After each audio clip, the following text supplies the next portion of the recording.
When you ask a stitcher who taught them to stitch, most of them will tell you they learned from their grandma or mother or maybe an auntie or a friend.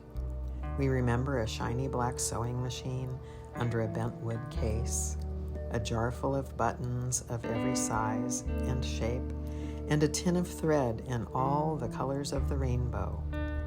If we're lucky enough to have grandma's quilt or mom's dish towels, these handmade objects carry the energy of the maker.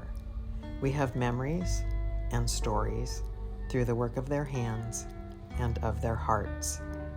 When we sit down in our favorite chair and settle into the rhythm of the stitches, each stitch we take is taken alongside generations who have shared their love of needle and thread. I'm going to talk to our FlossTube friends today, Arch. Want to say hi to your FlossTube friends? Hi, everybody. This is Archie. I'm Jackie. Welcome to another episode of Comfort Stitching. He's not usually that sweet, but he was laying down on the bed, which is his favorite place to be.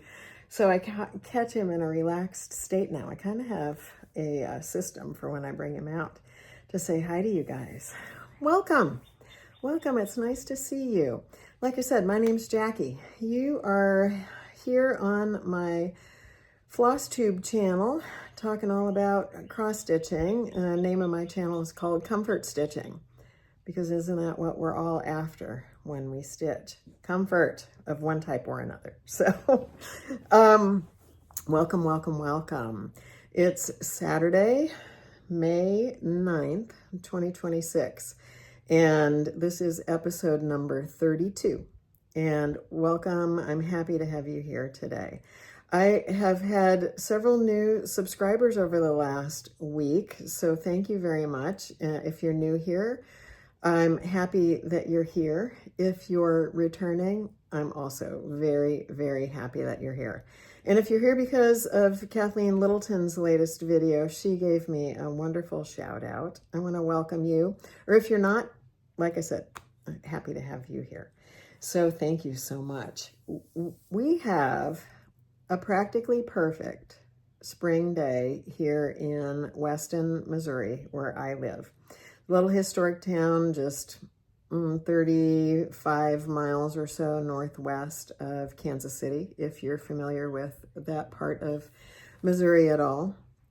But the reason I always like to tell you where I am is because I live on Main Street on the second floor of one of the business buildings, and there's a lot going on in town today.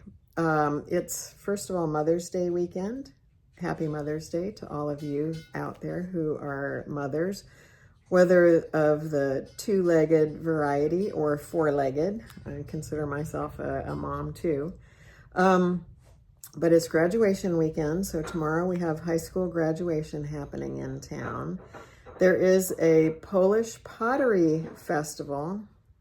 Archie's finding the last crumbs of his breakfast, so excuse that.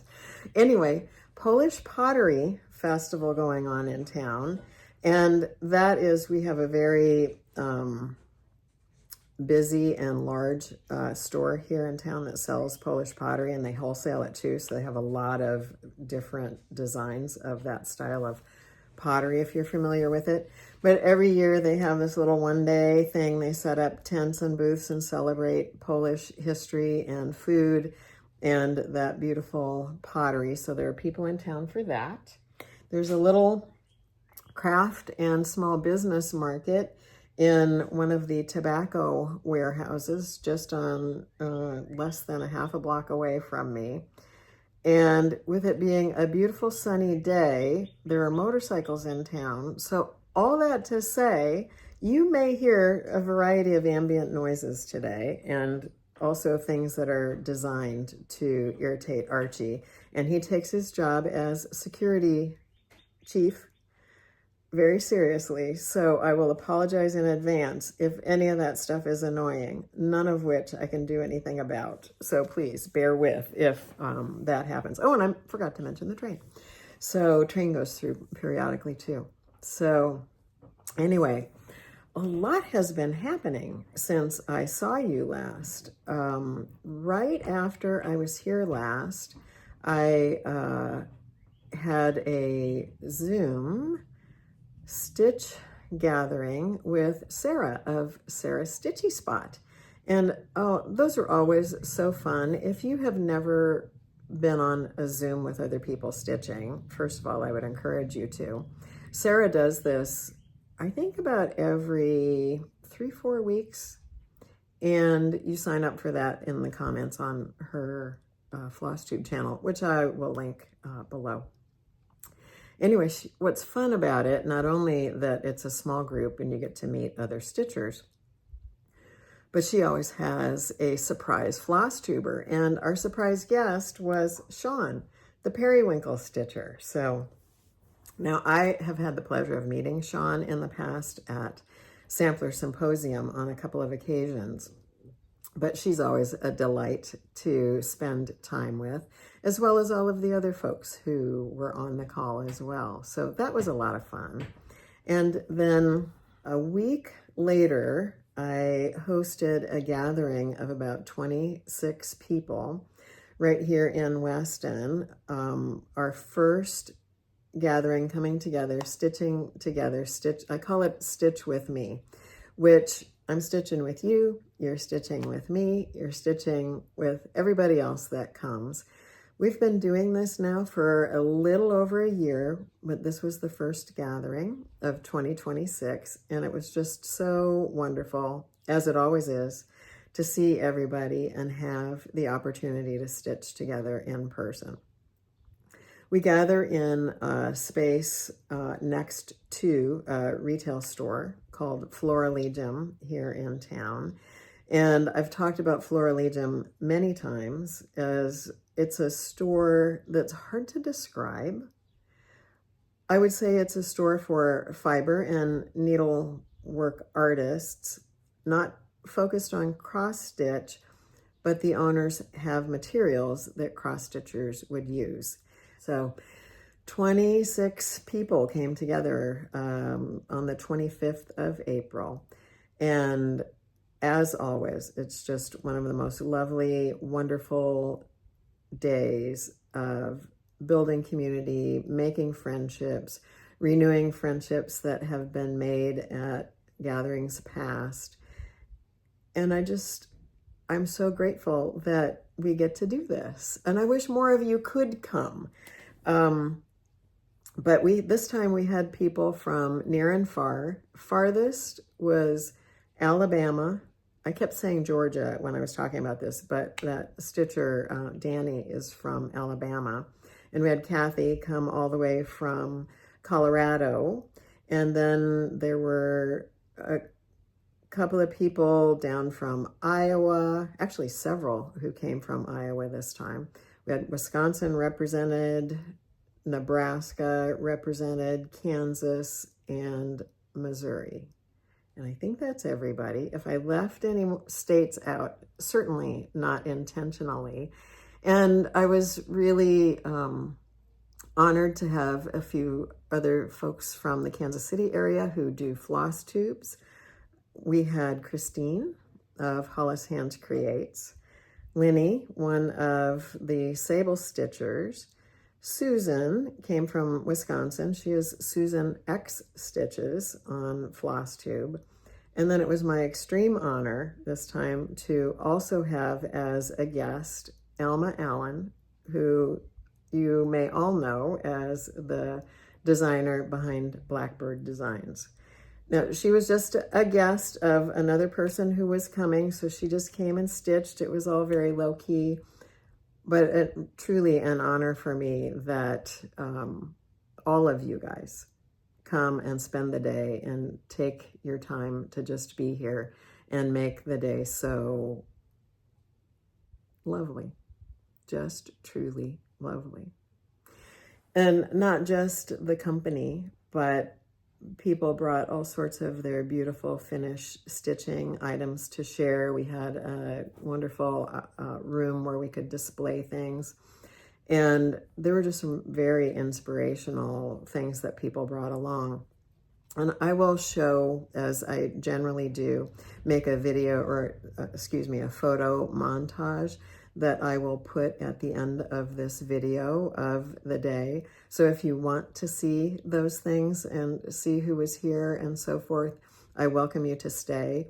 And I would actually recommend that you do watch it today, because some of the finishes, there were 3 in particular that I want to draw your attention to, were just extremely inspiring. There's a friend of mine who comes down from Nebraska. She's only on Instagram, and her name is Ina, and she's on Instagram as Lois Hills Needleworks. She stitched a couple of her samplers.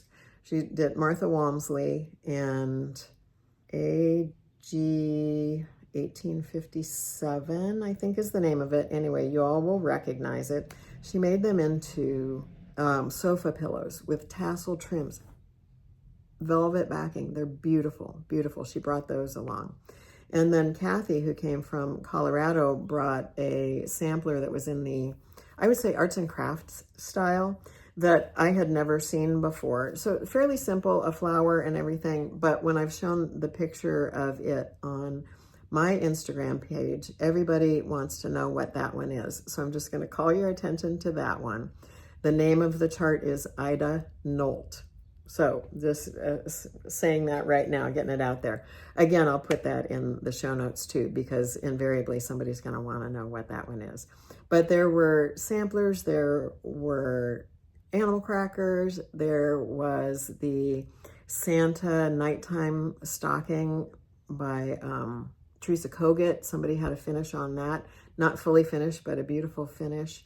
Since I had recently shown you beadwork, I had my suitcase and those beaded cuffed gloves. I had that there, as well as my Beatrix Potter framed finish. So we just had some beautiful things to share. So thank you everybody for being here and making that Stitch With Me so special for everyone who attends. Just thank you. Then a week after that, I think it was another week after that, I got to do another Zoom with Sarah. So the first one, I think I was filling a place she had a cancellation. So pleased to do that. The second one, I was there because I had commented on her video that I would like to attend. So I was there as a guest. And the surprise floss tubers on that one were Pam and Steph from Just Keep Stitching. And it was so wonderful to have the opportunity to meet them. I mean, they're such icons in the cross-stitch world and in the floss tube world. Stephanie said that they will be celebrating, it's either their 9th or 10th year on FlossTube. So they would be considered some of the OGs here on FlossTube. Wonderful, wonderful to have the opportunity to meet them and have the conversation that we get into. Again, it's a small group.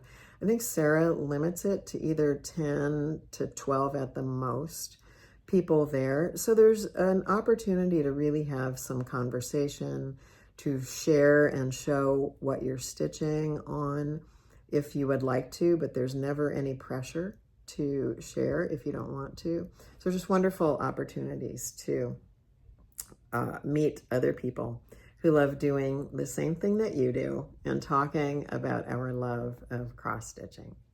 So with that, let's talk about some cross-stitching. What do I have to show you today? I have 2 surprise starts and finishes. Not fully finished, but it was a couple of smalls that I just decided, you know what, I'm going to do these. And so I have those to share today.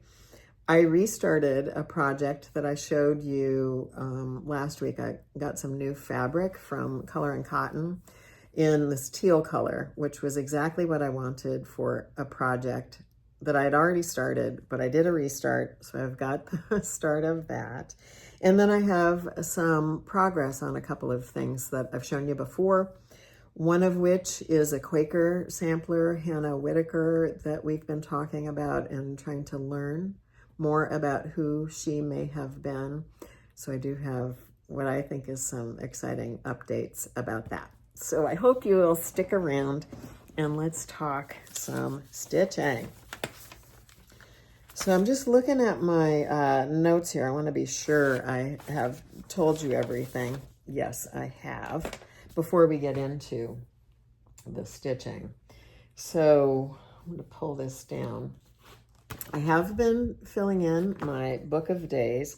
We were actually talking about this with Pam and Steph. I think Pam was saying she's not a person who has ever kept one of these journals, and she's probably never going to be one.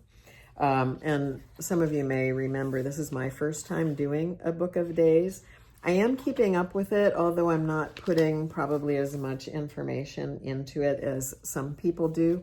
I'm just still trying to feel my way around with a book of days to see how best I'm going to use it. But let me get to my...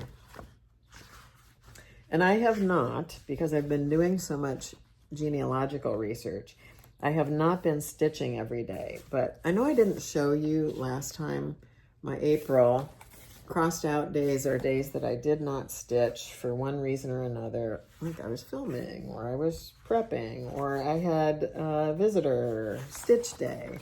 But also I do put in here, what's that one? Start. There was a start. This right here was a finish. So I've got that on there. So it was kind of fun to see progress. I know we all enjoy sharing our books of days. So what was this new start and already a finish? Something small. And I rarely work on small things, so this was a pleasure to see something. I know some of you guys regularly add small things into your rotations just so you can see some finishes. I don't remember. It hasn't been all that long ago that I shared this chart with you that I had recently received, as well as, I won't show you the other one yet. This one I got from 123 Stitch. And I got it because at the end of May, I'm going down to the attic in Phoenix for a retreat on Bristols and Quakers. And so I had this little chart with Quakers, and I thought, you know what, I'm just going to do it. I'm just going to get my head, I'm stitching Quakers already, but I just wanted to see a stitch and a start and a finish on something. So I started one of those on the first Zoom that I did with Sarah. I put in my first stitches, and here it is finished already. This is, let me get that close. I hope you can see it. This was stitched on 40 count linen in the color Smoky Quartz, and it's stitched with a Gloriana silk in the color Ironwood. Hope you can see that. This is a color I got with a bunch of other threads that were the called for threads for Hannah Whitaker. And I've changed this color in that chart, but I thought it's a beautiful, beautiful brown, variegated brown, going from light to dark, and I wanted to use it. And so that's what I used for this. I stitched on it almost every night when I got home from work. I think it took me about four or five evenings. I altered it just a little bit. I had to change it to put the date in here. And then this motif was not part of the chart. What was in that chart? I don't remember what was there. Let me see. I think a bird maybe at a weird angle. Oh, I can't see it real close. Anyway, whatever it was in that, along that edge, I just decided to change it and found that motif, I think in the other berry actually. So I just put that in there. But otherwise, it's called for motifs. So that is the Quaker Berry. And I look forward to putting that together. I've never made one of these berries before. Now my friend Renee, who is on FlossTube, she is Prairie Stitcher 515. She's made a lot of these berries, and she's shown them on her FlossTube. She also has a great Instagram page, so if you guys don't know Renee or don't follow her yet, I would definitely recommend it. She said we can get on FaceTime some night, and she would be happy to share with me any tips and tricks that she has for putting the berries together. So I will be pleased to know that. Let's put that linen inside the bag. I don't want it to get wrinkled. I haven't really ironed it yet, but I don't want it to get wrinkled. Now, I had also asked, I borrowed the next one I'm going to show you, this one. So since I'm going to a Quaker and a Bristol retreat, I thought I'm going to do a Bristol too. So I borrowed this one from Renee. She has quite a few of these berry charts. And I've actually never stitched a Bristol sampler before. So I just thought I wanted to get my head into some Bristol motifs. I mean, who of us who are sampler lovers doesn't know what at least a Bristol sampler looks like?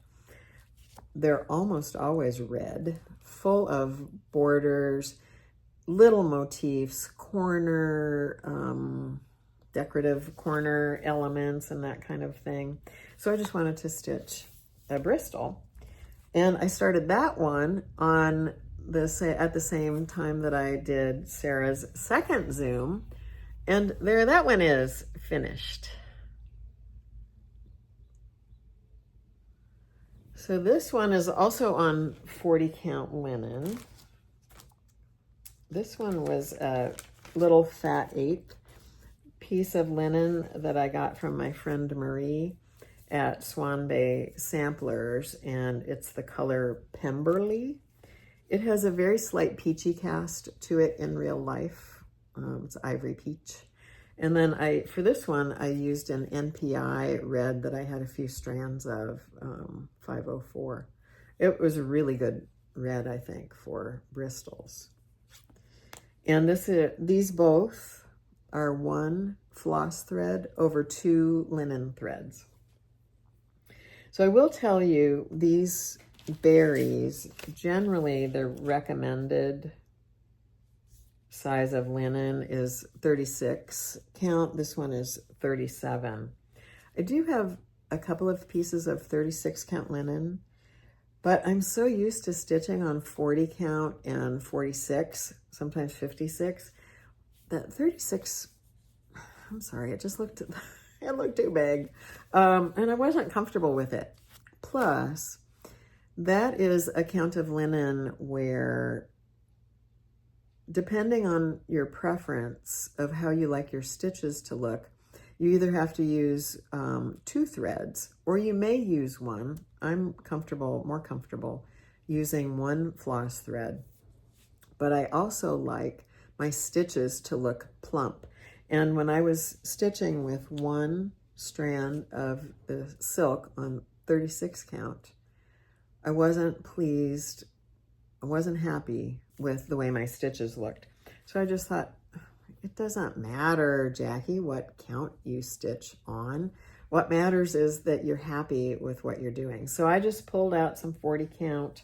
I've got plenty in my stash, and switched to 40 count and was so much happier. And using silk on both of these, the stitches are just so shiny and beautiful that I was very pleased with the result that I got on both of these. So I'm looking forward to putting those together and seeing them in my bowl of goodies. So those were my surprise starts and finishes. Let's see, what did I work on next? I've got things on a chair right over here next to me. You can sort of see this little bit of turquoise blue chair here. I worked next on a patriotic stitch. Now, what I'm going to show you is not a huge amount of progress. Progress is progress though, right? But the reason I do want to show you this is because in the past, up until a couple of weeks ago, I did not have a dedicated project bag for my patriotic stitch, but I do now. Look, this was a gift to me at my Stitch With Me day from my friend Linus, who comes over from Topeka to join us to stitch. She made this for me. It's really nice fabric. Looking at the White House. I'm not sure what other monuments, the Lincoln Memorial, I believe, is on here. But anyway, nice patriotic fabric. And she put this fob on here. But also I have this beautiful stitched fob on here that was a gift from Renee. She brought that to me on Stitch Day 2 and gave that to me. So anyway, thank you, ladies, for now giving me a patriotic bag to house a patriotic chart that I'm working on. If you've been here before, you've seen it before. This is America 250 from Plum Street Samplers. Now this is just a photocopy, so because I pull it out of the bag so often it gets banged up, so it's just a color photocopy. And this one I'm using some of the called for flosses and some of my own additions. Called for flosses were a mixture of overdyes and DMCs, and then I've added in a few got a couple of color and cottons here, as well as Weeks, Classic Colorworks and Gentle Arts.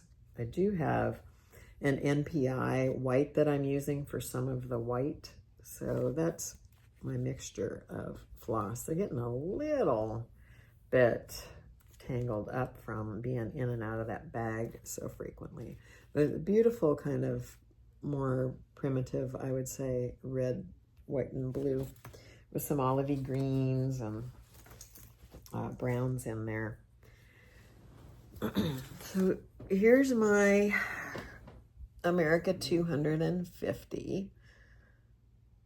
So it does not look a huge amount of difference since you last saw it, but where I've been working is in the stripes on the flag. So I have more stripes on my flag than the last time you saw that. This I've done in a couple of other Zoom calls that I've done. I get together weekly with some ladies. Used to be on Friday nights. We just had to switch it because of a scheduling conflict of one. But this is good Zoom stitching because those stripes are made up of 2 different reds and 2 different whites. And it's already, it's 3 stitches wide, 3 stitches high, each of those sections, in order to get that sort of waving look to the flag. So it's easy stitching to do on a Zoom call. This one is being stitched on 40 count linen with 1 floss thread over 2 linen threads. And the color on this one is Affogato, which is one of my favorite colors of linen, actually. And that's by Fiber on a Whim also. So America 250. I hope some of you are, I think some of you are receiving your charts that you've been waiting for so patiently from the attic. Like I said, mine is borrowed, but I have a sister who lives in Phoenix, and she's getting one for me from the store. She has one set aside, or hopefully she does. She hasn't told me she has it, but I know she left word there that she wanted one. So hopefully I'll actually get my own copy finally, and I can return my borrowed copy to the friend who was at the summer school last year and where they got this chart. So really pleased to have a good bag to put this in, making a little bit of progress. Now, I'm not in any particular hurry to finish this. I don't have a 4th of July finish date in mind. I have plenty of things that I'm stitching on and that I'm enjoying stitching on. that I don't feel a great need to have this done by that date. It's an important date, to be sure, to commemorate the official sort of birthday of our nation. But this whole year is in kind of an anniversary for the birth of our nation. So I hope I get it done this year. Maybe I'll have to make it a priority if it's still not any much further along than that by the end of the year. But for now, I'm just stitching on it when I feel like stitching on it. And this is actually my first time stitching a Plum Street design. Everybody who stitches them in the past, I know Paulette, the designer, tends to put large houses and a lot of motifs in her designs. And I always hear people say, wow, that house, Paulette, it's beautiful, but that's a lot of stitches. Well, I'm now in that flag, and then Independence Hall is going to be, the body of Independence Hall is going to be coming into what I'll be stitching. And so I know I'll be at that a while. It's going to be some full coverage area stitching. So it will be something probably that will be good for Zoom calls, continue to be good for Zoom calls if I can get the framework of the Independence Hall in and then just fill in the red. They're not, I don't think there are individual bricks in this, are there? No, there are not individual bricks like there are in some of Paulette's houses, but there's still going to be a lot of that brick red color to stitch. So that'll be a good one for Zoom calls, and to just, you know, some night when I come home from work after I'm tired and I don't want to think, I don't want to have to count a lot. My brain needs a rest and just needs to stitch. It'll be a good one to work on. So America 250. After that, I went back and forth a couple of times between that and this one I'm going to show you next. I did a chart that I'm doing. This is kind of a seasonal chart, if you will. In 2025, at the end of 2024 and 2025, I was stitching a Barbara Anna piece that was called The Four Seasons, and I was doing it with Sarah of Sew Me Sarah, the channel. It was something that we did at the beginning, started the sections at the beginning of each of the seasons, and I wanted to continue that, doing that this year. So I selected a pattern that came out in just Cross Stitch magazine. It was released in 4 different parts. It's called Nature's Journey, and I started on the first day of spring with this section right here. And this was released in the spring 2025 issue of Just Cross Stitch. You can see so many beautiful finishes of this on Instagram, and I know a few people here on FlossTube have started and finished it. But I've had it, I did have it in my stash all last year. But again, I was working on other things. It wasn't the right time to start until the beginning of spring this year. And I had one of you guys who watches me comment on my last video, because I've also had somebody reach out and say, was that ever released as a standalone complete chart? I didn't think it was, but one of you guys have corrected me, and it is, I'm pleased to say, it is available as a standalone chart. It's a digital download, however, but it's available from a website called Annie's Attic, and I will put a link to that in the description box below this video. So digital downloads, you know, you don't have to use them on a device. You can print them out. So I was pleased to hear that. I did go check and saw it there. I wanted to make sure I wasn't leading you to a place that was just, that it truly wasn't there, but it is.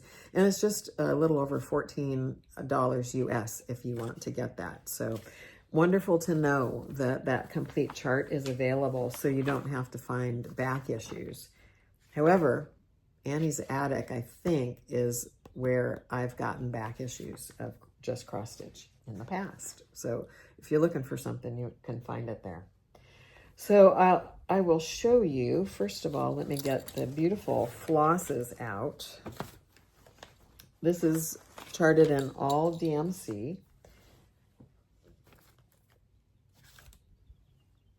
I'm a bobbinator, so I have to have several rings in order to fit all of these colors on. This is all 4 seasons here, but most of the ones I'm working with right now are on 1 ring. And I'm working on the called for fabric, which is from Be Stitch Me. It's called Into the Veil, but I'm not working on the called for count. So first of all, let's show you now my progress. Here it is. Beautiful, beautiful spring colors on this pale green fabric. Now, since I saw you last, I have put in all of this, like from here over, and these elements from here down. I didn't have any of that done last time I saw you.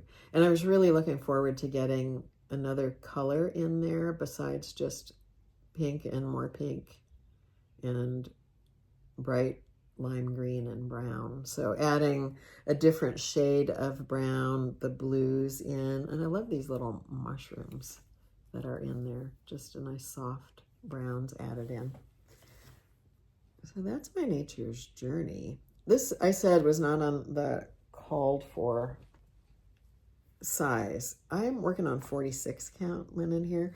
It's my preferred actual count of linen to work on, 40 or 46.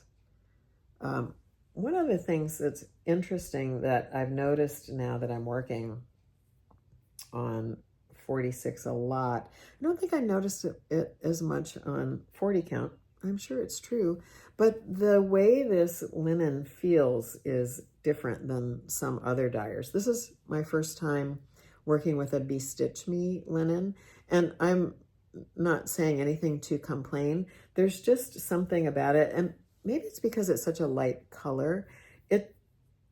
The feel of the linen feels a little more delicate. That might seem weird, but it just has a delicacy to it. And it's not saturated with deeper colors. That might be some of it because it is a lighter color, but it just has a different feeling to it. And I don't know if, maybe you can tell me, if those of you who might know more about linen, the Zweigart base linen than others. This is Zweigart. It has the telltale orange stitching on the selvage edge. But I don't know if there's different grades of linen that people start with, or everybody uses the same and then it's the dye and finishing process of the linen that changes the hand of it. But this linen just feels different than any other linens that I've worked with before. So I don't know the reason for that. It's just something that I've observed as I'm stitching with it. And when I put it in a hoop, I like to work with a very stretched, tight, taut, like drum tight linen. It opens the holes, but it's just my preferred way that I stitch. It's just a difference that I notice about it. Again, it's not a complaint, nothing wrong with it. Just something I'm observing. And I have been stitching this second go round just since 2023. So I'm just noticing some of these things as I'm trying different dyers, different linens made by different dyers, and working with different flosses, the overdyeds and the silks. I'm learning what my preferences are, just like you do if you try new materials or new to you materials. So just an observation. And I will say that this is in a beautiful project bag made for me by viewer Sarah, who is from New Zealand. And I love these birds, the fantails. My last couple of videos, I haven't been sure about where those were from, and I couldn't remember where Sarah was from, whether it was Australia or New Zealand. I went back and looked at some correspondence because I want to get it right. Sarah's from New Zealand. Those gray fantails, New Zealand. So anyway, beautiful, beautiful colors. I'm having fun working on Nature's Journey. And it's colors that I can look out the window and see all the beautiful greens. I can't see pink flowers outside a second-story window. But when I take Archie for walks, I'm certainly seeing those colors as we are outside. So I hope it's beautiful where you are. I know if you're in the Southern Hemisphere, you're into early parts of autumn now, so your colors are changing. But we're still having a lot of beautiful spring flowers. The peonies are in full bloom right now, lilacs, and we're into that season. And you can just smell them in the air. My favorite flowers at this time of year, peonies, lilacs, and lily of the valley. I have none of them any longer because I live in an apartment, but I have had them, and they're just some of my favorites. So.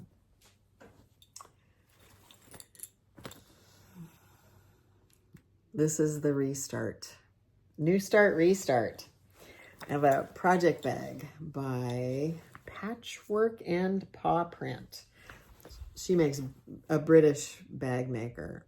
Beautiful bags, and she always has this wooden button on here. Nice heavyweight zippers on her bags. This is a one of those Kathy Holden prints that looks like photographs of, I believe it actually is vintage stitching that Kathy found at flea markets and photographed to make that pattern. So let me get it over here. So it's a restart.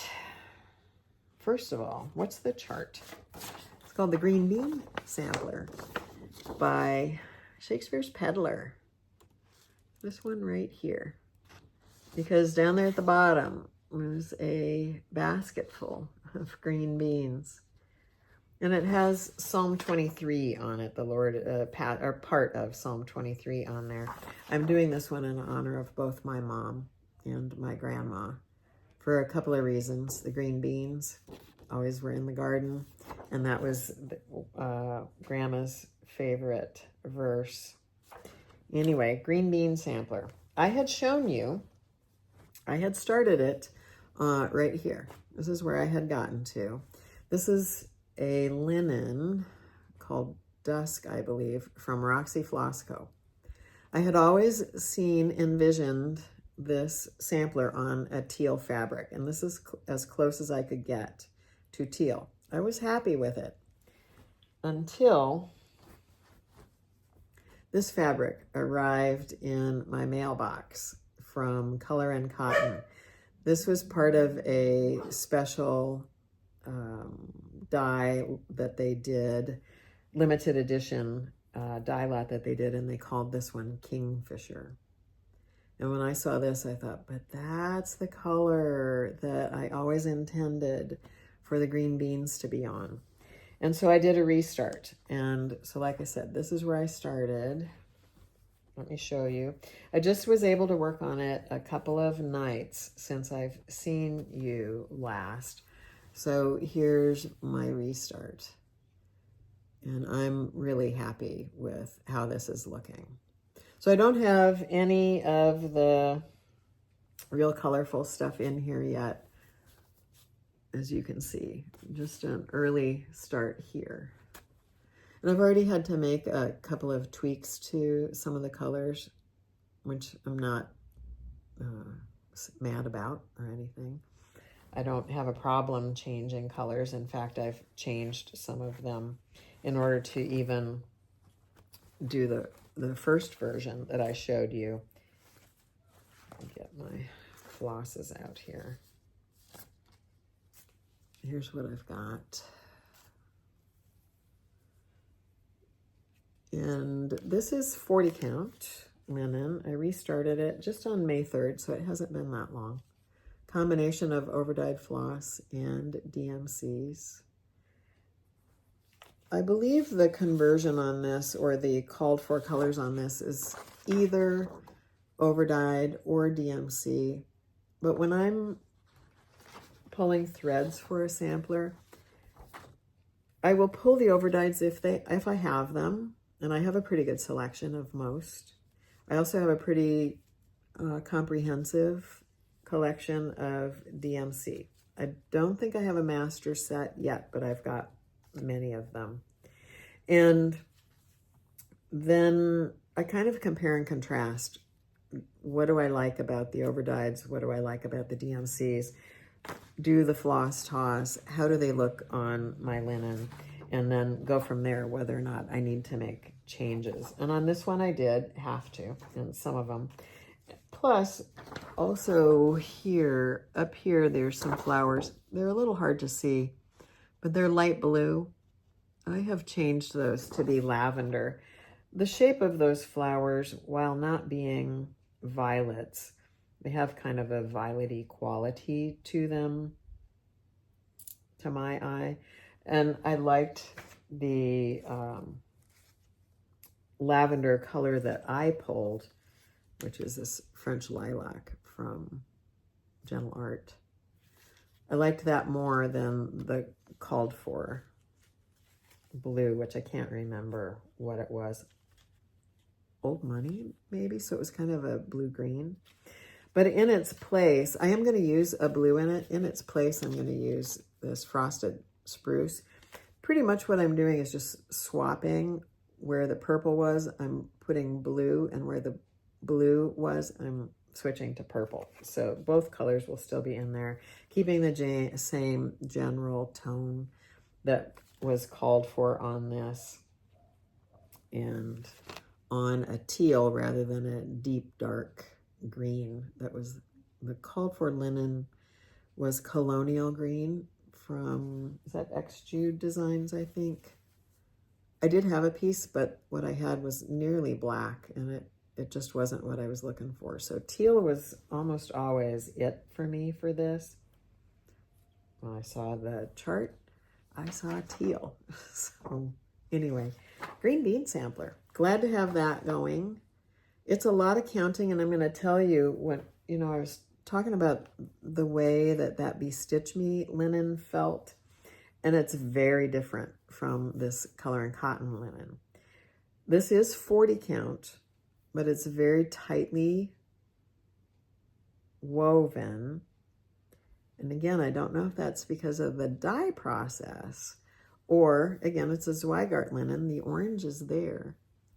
But this also being such a deep color, I'm sure there's a lot of dye in the fibers. So that probably has an effect on the way this feels in your hand as well. But just something I was noticing this time around as I've been working on the projects that I have. The tactile nature of working with fabric and fiber is something that a part of the process of stitching that I enjoy. So when I'm finding these differences and they stand out to me, I'm just trying to figure out, well, what is the difference? What's causing that difference? What might it be? Certainly there's nothing I can do about it. It's just something I notice. And what's going on? I'm a very curious person, if you haven't figured that out before. My favorite question when I was a kid was, why? Why? My mom got tired of that. But I still, to this day, I think, well, why is that? Why is that? And if I can find out, I will. So that is my restart on the Green Bean Sampler by Shakespeare's Peddler. 40 count, like I said, 1 floss thread over 2 linen threads. Now, moving on, I have one more sampler to show you that I worked on. This is a Quaker sampler that I have shown you, many of you working on it. And this is a large Quaker sampler, so you'll be seeing it kind of a lot. But This is, in the past, I have worked on monochromatic Quaker sampler, the Beatrix Potter Quaker, which is hanging up in that room behind me. You can just see it a little bit there. And this sampler has some color to it, which will be nice. However, right now, the area I'm working on, monochromatic. But this is being held in a beautiful bag made for me by Berry of Stitch Folk. Most of you know who she is. And this is a chart called Hannah Whitaker, 1821, by Cross Stitch Antiques. Now, I know a lot of you have this one. Some of you are stitching with me. Some of you have been stitching her and are way farther along than I am on this. But when I saw this one, I saw Kathleen show it on a Zoom call with the Across the Pond Facebook Zoom stitch group. She showed the antique and immediately I was drawn to it. If you have seen any of my past videos, you know that when I have a visceral reaction to something, I am all in on it. And that's what happened when I saw this. I had a visceral reaction to it. What is that? I've got to stitch that. When can I get my hands on it? And I've got to do it. So I pestered Kathleen. She got it released and she mailed me a copy of it. I had it at Nashville Needle Market weekend. I had it in my hands right at the end of that weekend. So I'm very pleased to have a start on this. I do have the called for flosses, but I'm making my own conversion. So that's what I'm showing you. My conversion is not complete, however. And my conversion has some of the called for overdyed silks. There's many of them. But once again, I pulled the called for DMCs and am kind of making some changes to the colors that were called for. Most of the ones Kathleen called for were Glorianas, with the exception of, I think, a Belle Soie. And I'm adding in several thread gatherer silks. One of the main ones I'm using is a Dinky Dyes. And without further ado, let me show you my stitching. Well, I had it folded inside out. So turn it around for you so you can see the stitching. Here is what I have done on Hannah Whitaker so far. Let me pull it back so you can see all of it. So right now I have gotten all the way across the top, and now both edges are in so we can see how far it goes. And let me then get it up close so you can see the beautiful stitches. Now what I've put in since I last saw you, where I finished this motif over here, and then I did that whole motif there, that kind of one with that's a half circle, and then I got in the beginning of the next one, that's the left side there. This I'm doing on 46 count linen, and this is also a Roxy Floss Co. linen called Dirty Porcelain. And I had it in my stash and I felt like it was a good representation of the antique. It is not the called for. The called for was Antique Lace by Seraphim, which I had some of. It was much more gray, just not my preference. This one suited me better. I have realized that I'm not a person who enjoys stitching on a lot of gray. Now, I showed you something, a Quaker stitch on sort of gray linen already.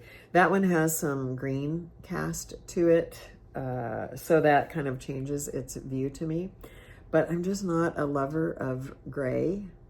And also, the color of your linen is going to be affected by the colors around you in your home, in the room you're stitching in, and where you're going to be hanging your sampler. So in my apartment with all of this brown, now I didn't choose this brown. I'm happy with this brown color on my walls though. I love it, but it really affects how linen looks. And so warmer colors of linen really look better in my apartment than colder gray toned linens. And so when I stitch, even if I'm stitching on a colored linen, like a peachy, it's going to lean more warm than cool. The brown colors that I choose are going to lean more warm than cooler tones. So it's just what I have come to realize works better here. It's also just kind of my own personal preference. I tend towards warmer colors. Now here I'm wearing blue, but it's just the tones that I tend to choose are going to be slightly warmer. So anyway, Hannah Whitaker. I wanted to get all the way across the top because this is a large chart. Where did I put her? Here she is. And the stitch count is 297 stitches wide by 455 high. It will fit on a fat quarter of 46 count.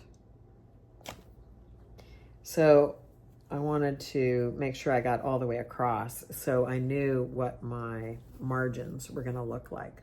I started in the center of this one so that I could work out to the sides rather than start. I'm generally a top left starter, but I started in the center of this one and worked my way to the edges. So that is where I am on Hannah Whitaker, and I'm really enjoying seeing the progress on those that I'm seeing on Instagram, and there are quite a few people on FlossTube who are talking about this. I know, who was it? In Brenda and Laura's latest video, Brenda just got this. She was recently at the attic and she got it. She's waiting on her floss, and others are doing it too. And I know in my last video when I was talking about Hannah Whitaker, I mentioned that I had been watching a couple of FlossTubes who were really focusing on Quakers. I talked about Jacob from Modern Folk Embroidery. I never said who the second one was. Duh, sorry about that. But it's Susan Stanley. And I hope you're watching Susan Stanley's channel. First of all, it's called Susan Stanley Stitch in Time. But she is focusing on this whole year on a American Quaker girl and her mother. Esther is the girl and her mother is Judith. And Susan just released a little kind of stand-up figure of a Quaker dressed woman that is Judith. And Susan likes to create fictional stories, but based on history. This one, in fact, is based on a real person, a real family, and their experience in a certain time period in a certain area of the country. She has done a girl in St. Louis, I believe it was. Susan likes to work in the 1800s, and she also likes to talk about what some of the needlework of the time would be besides just cross-stitching, quilting. Susan's an amazing quilter, so she talks about quilting and English paper piecing and what would be in a person's stitching basket, sewing basket at the time. What kinds of things they would be exposed to, where would they purchase their materials, how would they acquire their materials if they lived out in the country, for instance. So right now Susan is focusing on this young girl named Esther, who is an American Quaker from the state of Ohio. So I think most of us are familiar with British Quakers, particularly the Ackworth School in Yorkshire, England, but I'm really interested in following along with what Susan is doing and learning more about American Quakers. Quakers were considered like a fringe religious group, if you will, at a time where if you weren't part of the Church of England, you were persecuted for your religious beliefs. So the Quakers were very persecuted for their beliefs, and a lot of them came to America, Canada, and other countries. But some of them toughed it out and stayed in England and worked through some of those differences. And one of the most famous schools, obviously, is the Ackworth School, a very familiar style of Quaker sampler was primarily developed there, and that is those geometric medallions, of which we see a lot of, yet those same motifs traveled to America. Did Ackworth people bring them? No. There are people who are studying, how did these medallions travel? How did these motifs travel? Where'd they come from? Who developed them? It's unknown. And I know Jacob from Modern Folk Embroidery is researching this, as well as some other people. They talk about Quaker samplers a lot in the British Sampler Guild meetings that are taking place. Anyway, fascinating stitching and learning about Quaker samplers. Now, I'm taking that a step further, as I want to do when I'm interested in a sampler, when something about it captures my attention and imagination. And as I said, this one did. There's something about this that I needed to know more deeply about. Now, Kathleen is a great researcher, trying to find out who the original stitcher of a sampler is, as are many antique sampler reproductionists these days. We're all familiar with Nicola Parkman's Hands Across the Sea samplers and the amount of historical research she does, as do many others. But in this case, Hannah Whitaker, and the town of Thorn is referenced here, and the year 1821. Kathleen was not able to definitively locate who Hannah was. She had a couple of ideas, but no real way to say, yep, that's her. One of the main Hannahs that Kathleen came up with was Hannah Whitaker, who was married to Robert Whitaker, who was, in this time period, the superintendent of the Ackworth School. Now, Kathleen could not locate Hannah as having been a student at Ackworth. So it was kind of a question of why was Hannah Whitaker stitching this very obviously Ackworth inspired sampler? If not for, the fact that because, she was married to Robert. So Kathleen's research just got us to Hannah Dumbleton was Robert's wife's maiden name. They were married in 1812. And as I said, she was the wife of the superintendent. So I have been doing some digging. This is now my folder on Hannah Whitaker. And I believe that is who stitched this sampler. I'm going to go on a limb and say that's who stitched this sampler. I do not know it yet, but I'm in hot pursuit of the evidence that we could say with certainty, yes. Since I saw you last, one of y'all reached out to me and said, hey, I'm an amateur genealogist. I've been doing it for 30 years. I'd like to help you. Sarah from Wisconsin. You're my angel. Thank you.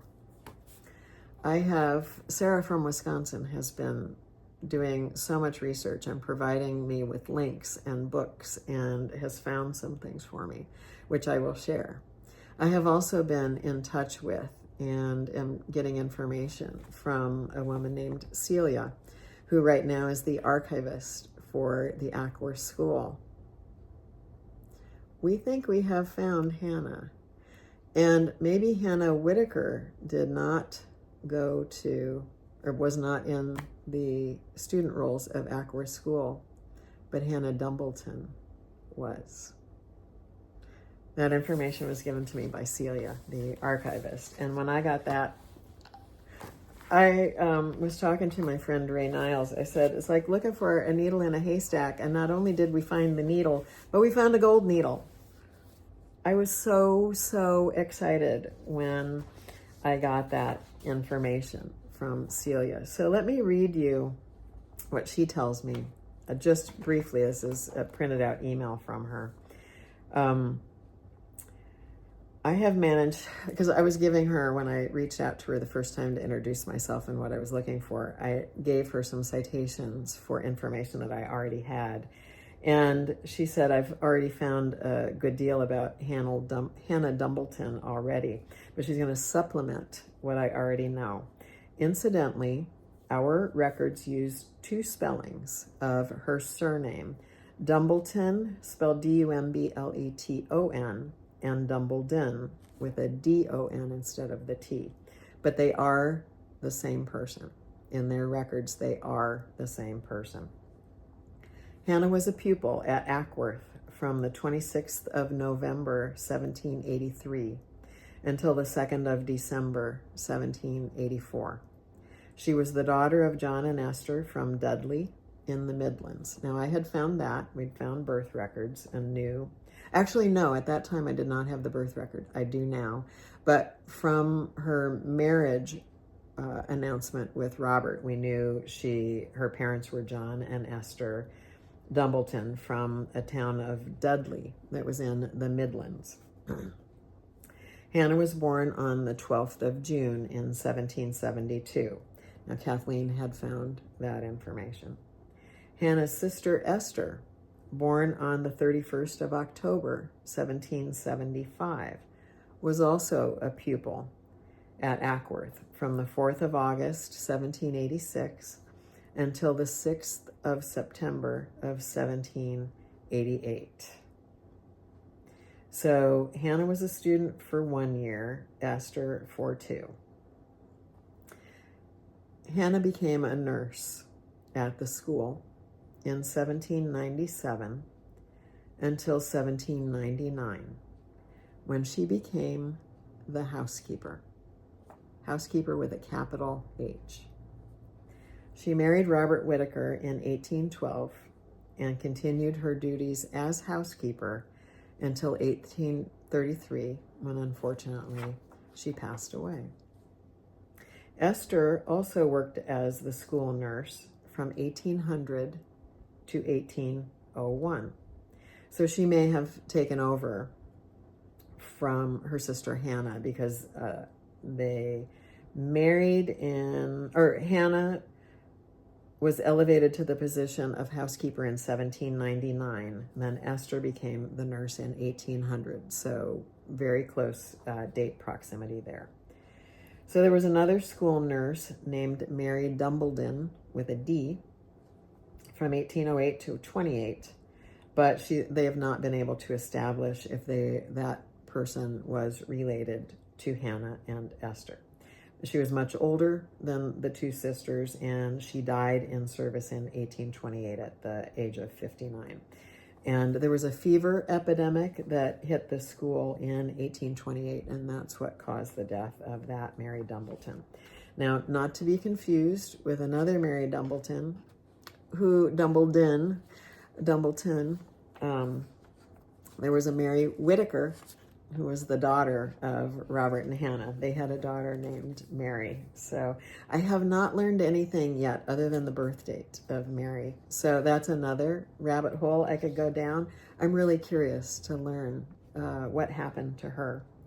So anyway, Celia the archivist, emailed me also because, of course, I have questions now. I have a lot of questions. What are the duties of the housekeeper? My only experience of housekeeper is from watching, Downton Abbey, Mrs. Hughes, the housekeeper. Is it that type of a position? Was she, was it a position where she kind of oversaw other people who worked in the house?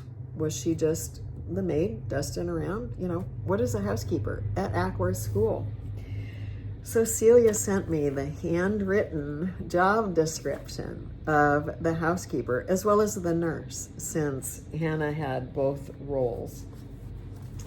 And I transcribed that, and yeah, it was sort of like Mrs. Hughes in Downton Abbey, not working for a well-to-do family, but taking care of a very large household with all of those students and making sure that they had everything that they needed for the school to run efficiently on a day-to-day basis. The food, the linens, everything they needed in the kitchen and for each of the rooms, and that the kids had what they needed, that everybody had what they needed for the school to run. That was her job. It was important. And that's what Celia told me. That was a very important position in the school. So for her to be promoted to that, obviously was a very well-regarded person.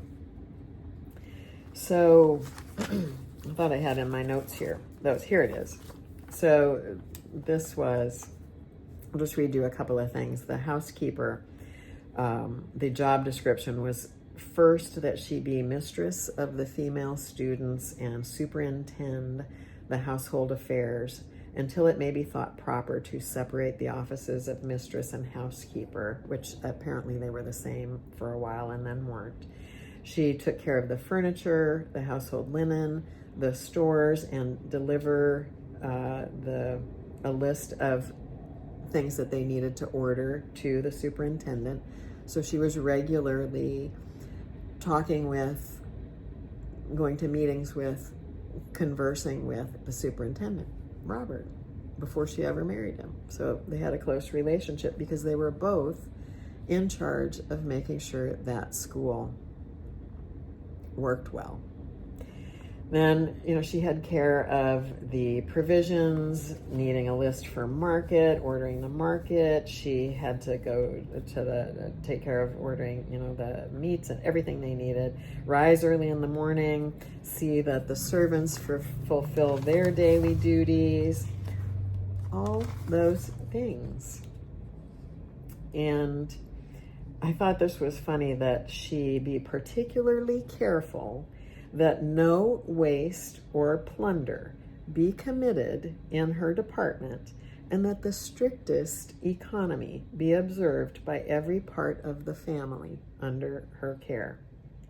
So one of the other very important things that Hannah did, that I've come to learn that she did as the housekeeper, was that she had her own room, very nice room that is now kind of a place, Celia told me, where the teachers gather, but that was one time the housekeeper's room.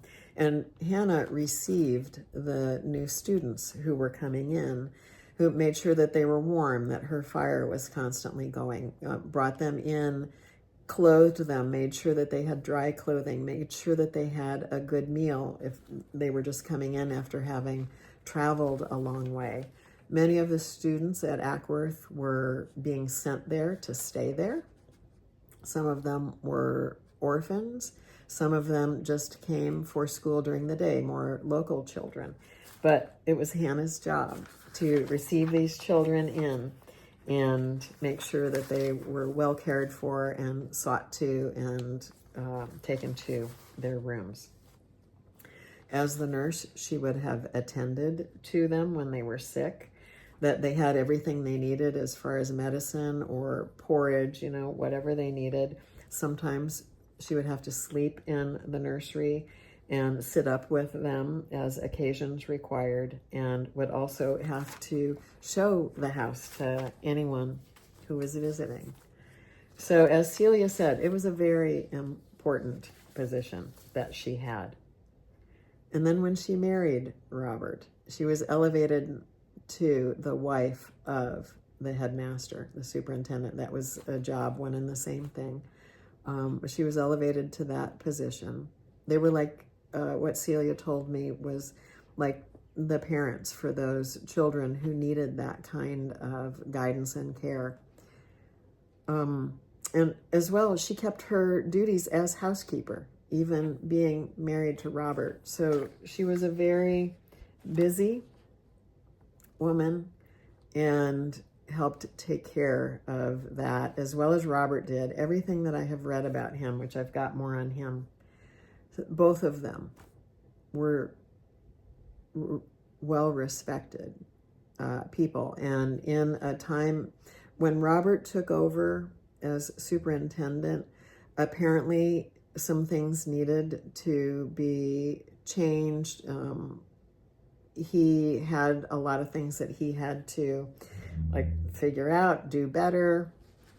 And he took on a task, and during the time that he was the superintendent was a time of prosperity as far as Ackworth School was concerned. So the two of them are really important to the history of the Ackworth School. So exciting to read that. Now, as I said, I don't have evidence yet. Celia is going to be going through some other records that they have. I've given her my list of all of the initials that are stitched in the sampler to see if we can correlate them to maybe some teachers who were employed at the time that Hannah would have been there during the 1820s, because this sampler is dated 1821. So, during or around that time, maybe there are initials there that are relatives. Certainly RW is in that sampler. There is an MW in the sampler. I think, in fact, there might be two of them, as well as other initials. So we're trying to figure out who some of those might be. I think if we can put that together, we can more clearly say it's probably her. The thing that I still don't have a good theory on is the Thorn connection. Working on that. But I want to tell you, last time I talked to you, I'd had the will of Robert Whitaker, and I was hoping to get that transcribed, looking to do that. Now, the Sarah that I mentioned who reached out to me has done that for me. And she was able to find on Ancestry.com a handwritten copy of the will, the full will, because what I had access to, turns out it wasn't the complete will. Sarah found that. And on the website, for those of you who like genealogy, I believe it's MyHeritage. And Family Search also. I believe this was MyHeritage. I don't have it in my notes right next to me. But it has a new AI function where you can have the AI software review documents and transcribe them. And so I have a literal transcription of Robert's will now. Plus, I also have what that AI program will do. And I have my own issues with AI, but I think this is a great use for AI.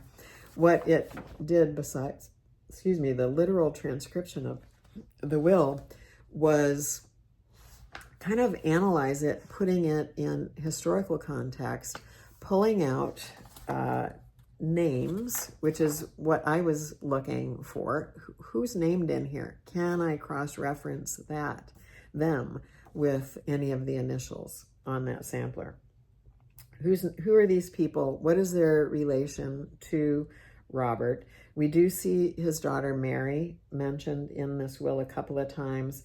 Some other people one of whom with the last name of Binns, I think Thomas Binns, was also, now I've come to learn, at the school in some capacity. And some other people. In this will, of course, Hannah is not mentioned because she passed away in 1833, and Robert lived a longer life. He passed away in 1848. Now, in the will, he mentions also Esther Lamb, I believe, and references her as being his sister-in-law. That was, yes, Esther Lamb, sister-in-law. And he was helping take, she was a widow at the time, and he had bequeathed some money to continue to take care of Hannah's sister. So just interesting reading. I've got a lot more I could tell you, but I don't need to go on and on and on. But one of the most exciting things came to me in an email again from Sarah today. She sent me a link to a book called Superintendents, Teachers, and Principal Officers of Ackworth School.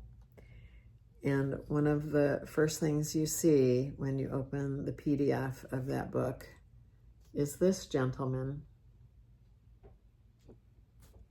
This is Robert Whitaker.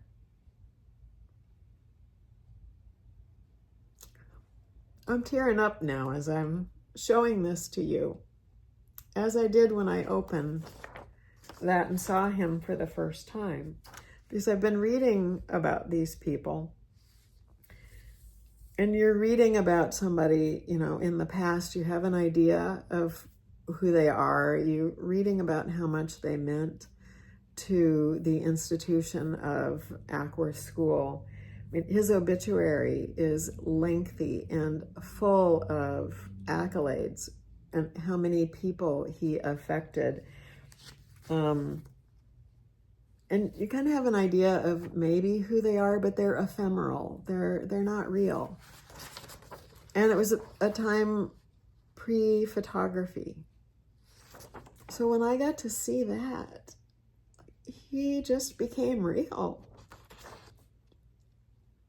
And I would love it if we could make Hannah real. I don't know that we will. He was such an important person to Ackworth that there was this etching done, and this was referenced in the book as being loaned to the person who wrote this book, and it was Joseph Spence Hodgson, published in 1895. It was loaned by Mary Whitaker for the publication of the book.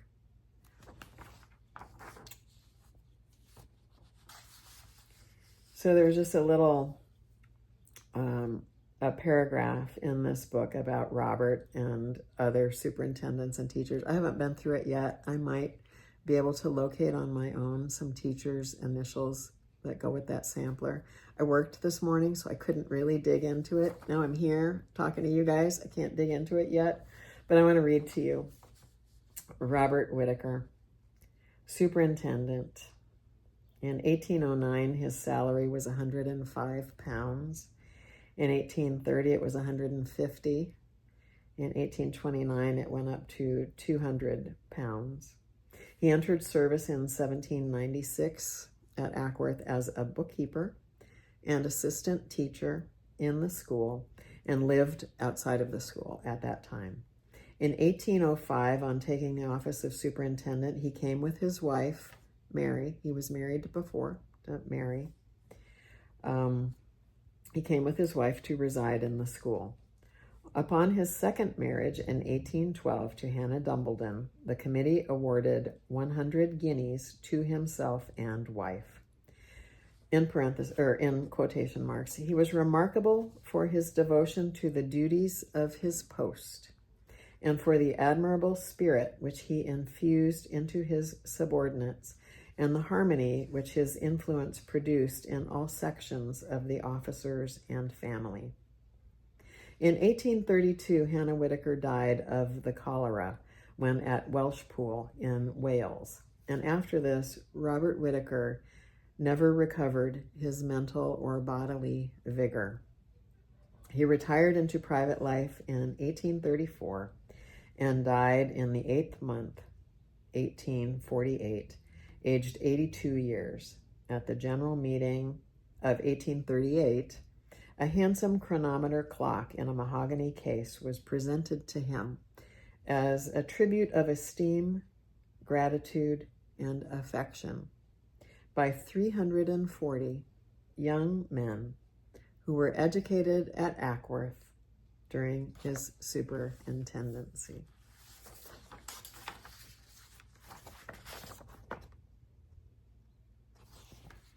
I think anybody who stitches a Quaker that has been attributed to Ackworth starts to feel a connection to that institution. I know some people who have visited there. I want to. I probably will after all this. But this has already been such an interesting journey to go on. Here I go getting emotional. I haven't done that in a while, so. Which is really why I love stitching samplers. Because a person did this.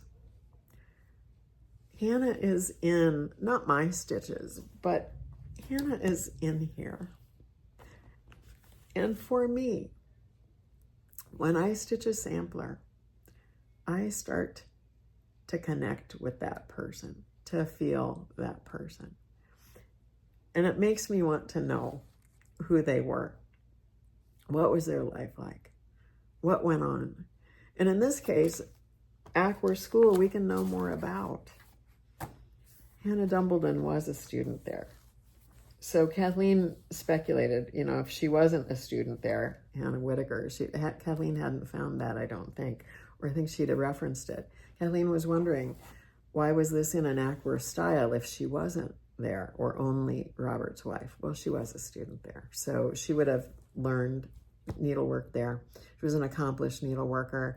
Celia, the archivist, told me she would have been in charge of, mending, repairing linens, taking care of the linens. So she would have been working in needlework all the time. Celia's going to try and find out who the needlework mistress, the teacher, was. Anyway, it's just an interesting journey. I love sharing this with you. I'm so glad many of you like to listen to me talk about this. It's just a lot of fun for me, and it certainly enriches the experience of working on a sampler for me, and I hope it does for you also. And if you're stitching her and are now hearing this, I hope it will enrich the experience for you. So as I said, the matter of connecting her to Thorn is yet to be figured out.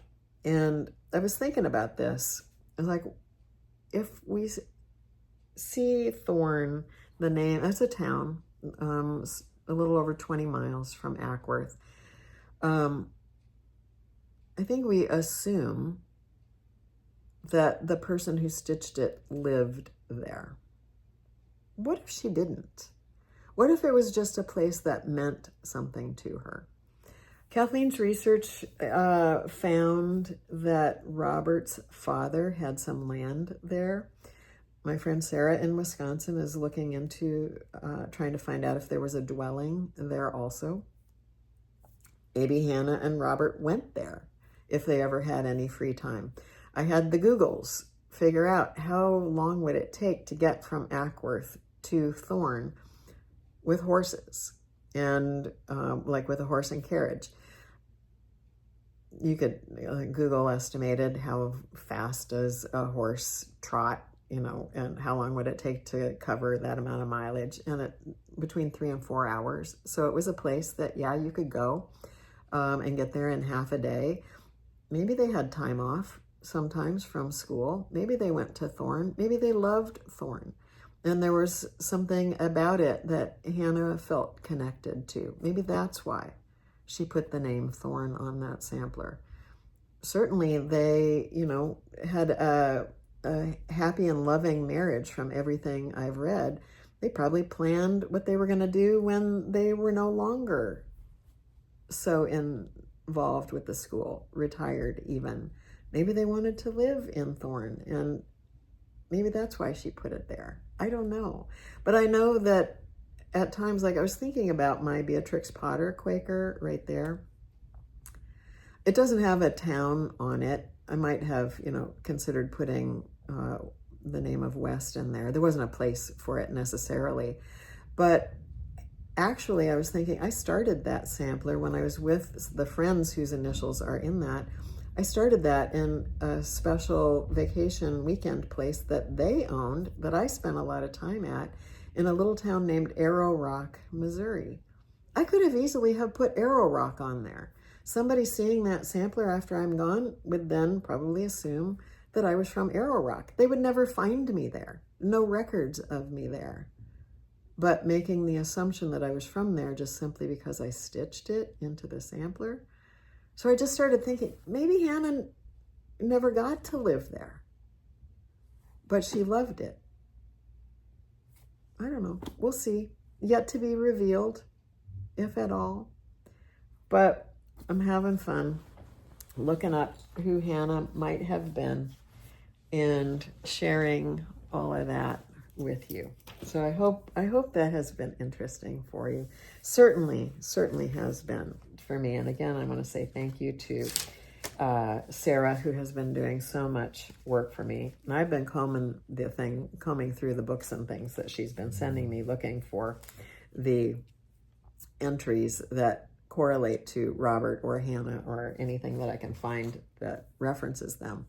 But Sarah has been doing a lot of the hard work in locating the documents and sending me links to books. And so I am just so grateful for her assistance with this, as well as Celia, the archivist at Ackworth, who we're in the process of looking for more. So anyway, what do I have next? I have a little bit of haul. I don't have really a whole lot of purchases, but I do have one that I want to show you. A vintage pincushion that I got. This thing is heavy. Vintage, worn velvet. I got this at a antique shop right here in Weston, about a block away from my house. And not only did I find this, but this was the day that, right before the stitch day, I went up there. Renee had come down a day early, which she often does, and we get to spend a little bit of time together. And I said, hey, Renee, want to go antique shopping with me? I think I'm going to buy a spool cabinet. She said, sure, let's go. Where? We walked right up the street. I had spotted a spool cabinet in the window one night. When I was window shopping, I was out walking Archie after hours, and I saw a spool cabinet in the window of this shop, and I thought, ooh, I need to look at that more closely. And when I went in and looked at it more closely, it was in such good shape, and I said, okay, I'm buying it. And so I did, and the lady at the counter said, is your car anywhere nearby? I can help you put it in your trunk. And I said, oh, that's okay. I'm going to carry it home. So I did. And it's right across the room from where I'm stitching right now, or where I'm sitting right now. And I'm not going to spin the camera around because the room is in disarray when I film. But I'm going to put a picture here. I'm going to show you my spool cabinet. That's my first one. I don't know if I'll get any more. It was affordable. It's Lamb's cotton. I don't know that name. I looked it up. I didn't find much on it.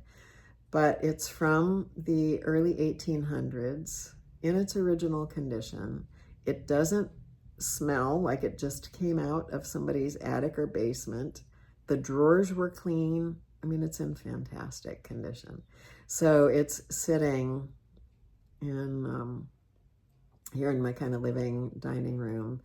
And I'm going to show you another picture. It kind of is on a twig, folk art twig table. That's an antique. I have a few of those with a sculpture on the top of it. And that sculpture was made for me by an artist not far from here, who makes things from found objects, and I provided him with a lot of the things that are in that sculpture, so that was made especially for me. So that was a really cool find. I'm happy to have that here. I kind of had plans of eventually putting it in my studio. I'm going to have to rearrange some things in there, but I like it where it is. You can see it right when I come into the room, and I like seeing it. It makes kind of a nice arrangement over there in the corner. I like it. So it may end up staying there. So anyway, what do I have next? I want to actually address a couple of things that were in the comments. Or actually one thing in the comments and a question I got on Instagram a day or so ago. So in my last video, I talked about trying to help somebody find the description box, how to find the information in the description box. And I said in that video, you can't see it on TV. You have to go to a device, iPad, phone, computer, whatever. And one of you said, you actually can see the description on your TV. I learned something. I didn't know that. So you can. So same way you find the, if you are pausing your video, you have to press the button on your remote. You use the arrow buttons to go one way, and you can do a thumbs up on the video, or you can do a thumbs down. I hope you don't do that, but thumbs up. You can actually see comments then. I noticed a little word bubble. You can, arrow over to that and press on it, and you can see comments on the video. I don't believe you can enter them there. I didn't investigate it enough to see if you can enter comments, but you can see other comments. So if you arrow the other direction and go over and click the bell to be notified when a new video by your favorite FlossTubers comes up, just past that is the word description. You press your button on that and the description for the video comes up, just a little part of it. But if you highlight that then, click on that, the rest of the description comes. So thank you for teaching me something. It's there. So I appreciated that. I appreciated learning that. So on Instagram, I had somebody write to me who's a newer stitcher. She's my same age, but didn't grow up learning how to stitch. She asked me a couple of questions that I want to answer here because, it's going to be old news for you experienced people, but news maybe for someone who's not experienced. She said, when you're approaching a large sampler, how do you know where to start? How do you count? Do you use counting pins? Can you help? I said, sure. And I started writing to her and I said, you know what? I'm going to talk about this on my video. It might make more sense. People start wherever they want to, first of all, but I tend to start in the upper left. Some people start in the very center. Any chart will show you where the center is. On Hannah, I showed you I started in the center top. I found the center of my fabric. I just folded it in half. I knew I had margins, but I figured my margins on each side could get tight. So I just found the center by folding it in half. I measured down about 3 inches. I had plenty of length, I knew. So how far down really wasn't critical to where I started that. But I started in the center. I found the center on the chart and I did that motif and then started going out towards the edges. Some people who like to start in the bottom. In-hand stitchers start in the bottom on either the right or left. Some people start in the top right. It's just preference. What are you used to? We read from left to right, so that's kind of just the habit I've gotten into the way I stitch. I like to stitch rows from right to left, but I start stitching from right to left. And I do stitch from left to right also. It's just, you do what you do in the area that you're in. I stitch in a hoop. I usually use this Nerge hoop right here. I like, as I said earlier, I like my fabric very tight, and I can get that in a Nerge hoop. You can get that in other hoops too. I have lately been using this hoop. I can't remember who makes this one, but there are very few out there that make wooden sort of square ones. So if you look for square wooden hoop, you will find it. I have bound the inside edge with just some, this is ripped up fine muslin that I have wrapped around the inner hoop. It just helps grab the fabric a little bit and helps me get better tension. So I use a hoop. When you first get your piece of linen out, if you're going to start in the upper left, how do you even know? Where is that? How far down? A lot of people preference is to go down 3 inches, so you leave enough margin for framing. I've heard some people who do their own pinning and framing say you don't need 3 inches, 2 will work. Some people do it even with less. I think framers probably would appreciate more rather than less, but they can make things work. I'm going to show you these tools. This is a couple of corner gauges that I have. This is a 3-inch square. You can see it has holes in it that are measured and marked at 1 inch, 2 inches, and then the corner would be 3. So when I pull out a piece of fabric, I will just lay it up in the top corner and come down here to where that corner is of 3, and put a pin there, or if I want to mark 2, I'll just poke a pin down in it, take this off, and put my pin in. That's the top left corner. So that's where I start. Your chart's going to show you where that is. Now, like I said, this is a teeny Nerge hoop. I haven't only used this once for a very small thing. I don't use it a lot, but I just thought it'd be easier to show you with this. So you put it into your frame. Some people like to put their stitch from this side down where you're stitching, what's called stitching in the ditch, I think that's called. I don't do that. I stitch on the top. But you can get your linen quite tight in any frame. So I put it in, I tighten it up, but not super tight. Then I yank on this stuff. Linen is strong fibers. I yank on the edges and top and bottom, tighten it up, tighten my screw. Other sides, side to side, tighten it up, tighten my screw. I've got a lot of play in this yet. Tighten, tighten, pull, tighten. It's not going to go anywhere after that. It's pretty tight. Then for me, I do not, if this was my stitching area, I don't like all of this excess hanging around. It gets in the way. I'm holding it like this. It's in the way over here of my hand that is stitching. So what I'll do is I will roll it up, roll up my excess. I get it out of the way. I don't have any excess when I stitch.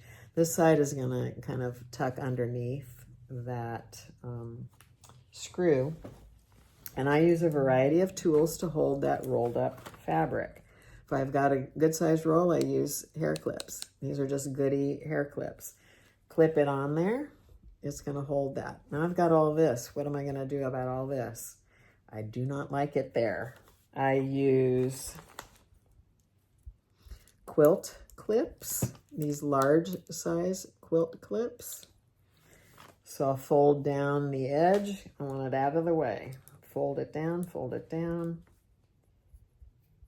put a clip on it, fold it. So I get this, all of my raw edges. I just don't like anything getting in the way of my stitching.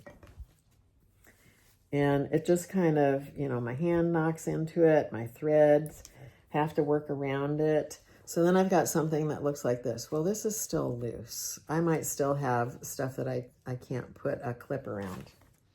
Then I finish off with these magnetic cable ties. I usually, when I've got a clip, I will wrap the cable tie around the hair clip. So you can see it's holding front to back. And I can tighten that up, snug it up. And then I might, wrap this up and put another one around. I've got, probably 10 or a dozen of these magnetic cable ties. And I'll link below to the ones I use. Let me get this on here. Now these want to stick together because of the magnets. Now I don't, I move them around so they're not in the way of where I'm stitching. These also then can be used as a needle minder. Your needle will stick there, so you don't necessarily need a needle minder. So anyway, that's how I start. Find where I want to start my stitch, put a pin in it, then start stitching. Now the other thing that the gal on Instagram wanted to know, do I use counting pins? And if so, how do you do that? Yes, I do. I have a lot of them. Mostly what I use for counting pins, however, are these kind of quilty pins because they have a fine point on them. If I have to count something, like she asked me if I grid my fabric or use counting pins, I do not grid. If I were doing a full coverage, maybe I would. I haven't done full coverage. I'm not interested really in doing full coverage, but I stick the pin in. I just go from top to bottom. I don't bring the other end out. Then I use another one. I've got these kind of pins. Everybody has those. These are a lot of pins I inherited from my mom. I have these, little glass-headed pins with the colored ends. So this may be where I start counting. I count down the 2, that's 1 stitch, count down another, and I count down. When I get to 10, I'm going to stick that pin in there. If I'm going farther than 10 or farther than wherever my next motif is, then I start counting another 10 if that's what I need to do, and then I stick a pin in it, just straight in. That's how I do it. I'm not saying that's the only way to do it. It's not. There are many ways of using counting pins. You have to play with these tools and find out what is going to work for you and what's going to be comfortable for you. But if you're a new stitcher and you don't have anybody showing you what to do, sometimes you think, well, how does that work? So hopefully this answers her question. She was specifically referencing this sampler, Bridget Power 1840 that I did. Where did I start? I started in the upper center. I really wanted to do, there's some Lily of the Valley here. That's what I wanted to do first. So I started right above that, but I was on an upper edge. And with a densely, motifs that are dense like this one is, I had a lot of things I could count off of. Once you put your stitches in, then you've got other motifs that you can start counting over from or down from. I wanted to show you just one other thing. I stitch with paper charts. I make a working copy and I tape pages together.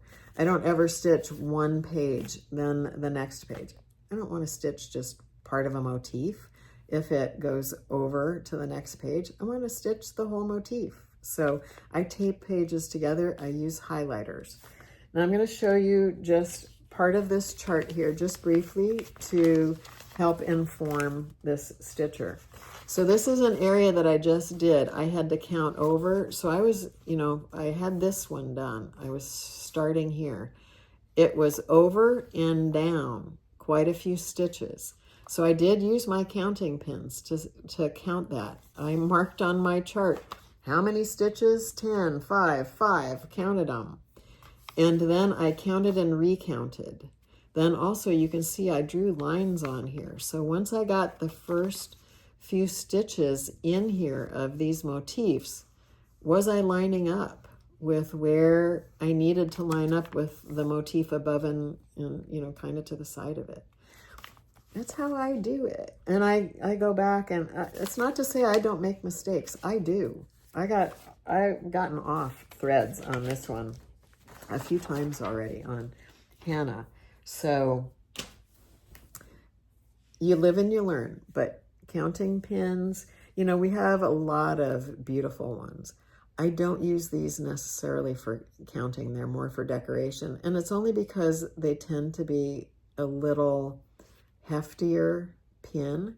They're pretty to look at for sure. This one is a finer pin, but some of them just have a really bigger one. Here's a cute one, a short pin. It's finer, but I have my stitching chair. You're on it. It's one of those like 1940s chairs that was reupholstered several years ago, and it has very wide arms, upholstered arms, so I can stick a pin in it, several pins, and my needles. I do. This one arm is my pin cushion, so my counting pins are here. My lamp is right here. It's a magnifying lamp. You see it at the beginning of my videos often if I use the one intro. Sadly, this magnifier is no longer available. It was on Amazon. There are other ones similar to it, but I can't link that. No longer available. But it's here. My needle minders are attached to it because it's a metal stand. So I've got all my needles over here. I use several. I thread several needles sometimes with different colors, so I don't have to constantly rethread one needle if I'm using different colors. So hopefully that answers you. You'll play with these things. There are no hard and fast rules to stitching. It's an evolving process as we find what works for us, what feels comfortable, and then what we want to continue with and what we may learn something new about, and like, oh, well, that's way better than the way I was used to doing it. And that's not to say I can't learn something new too, but this way of stitching is what's comfortable for me. And with that said, when one of the Zooms I was in, and I'm conscious of the time, I'm running long, but one of the Zooms I was in with Pam and Steph, we were talking, Steph made the comment, I want to admit to you guys right now, I'm one of those people that stitches all the way across a line, one leg across before coming back, even if I'm using overdyed floss. I don't do one stitch at a time. I don't either. And one of the people in that Zoom said, oh, really? Even with overdyed floss? I was always taught you had to do one cross at a full cross at a time. Well, in stitching, there's really no have to. I'm just going to throw that out now. And when I first came back to cross stitching and was introduced to overdyed floss, I Googled it. I saw a lot of people saying that's the way you should work with overdyed floss to make the best use of the variegation, to avoid striping. I don't agree with that. When I have done full crosses at a time, I get stripes because you're using the part of the variegated floss, you're completing that X with the same color. So you go across one row and with your X's, and you get to another row and you might be in a different part of the variegation, but the color is more concentrated, and to me it looks like stripes. So I like the working with variegated floss, doing one leg at a time, because as I'm coming back, I might be at a different part of the strand that has a little bit, more medium tone or lighter tone going over a darker one, and it makes the colors softer and blend better. And if it does look like it's striping, then I could use a different strand of floss or a different part of the strand, fussy cut it a little bit and go over a different color to blend the colors a little bit. I was having this conversation, I've referenced Renee before, I'm going to say again, I was having this very conversation with her, and she said, well, if you do that, why not just use DMC, Jackie? What's the point? And I said, well, because even if it's softer variegation, it's still some variegation. It's lending a sense of movement and texture to the stitching that stitching with a solid color doesn't achieve. Plus, I like to sort of fussy cut my thread if I need an area in shadow and I want to use a darker portion of the thread to really make that, emphasize that, I will use that. I'll do that. So I just throw that out there because, again, there really no, you have to do it this way. There are no cross-stitch police. You don't have to. The one thing I would say is 40 count fabric or 20 count Aida and above, more than one floss thread is probably not going to look good for you. It starts to bunch up and fill the holes too much and can even distort your fabric. So at 36 count, like I said, you can make a choice, one floss thread or two. But if you try two on 40 count, try it. See what you think about it. If it seems like too much, it probably is too much. I use overdyed silk and overdyed cotton on 46 count. Some people use those on 56 count, when others might say, you can't do that. You can. Try it. If you like the way it looks, then you can. Don't let anybody else. I have a friend who used to say, don't color in my coloring book. I don't want them coloring in my coloring book, telling me what to do. Try it.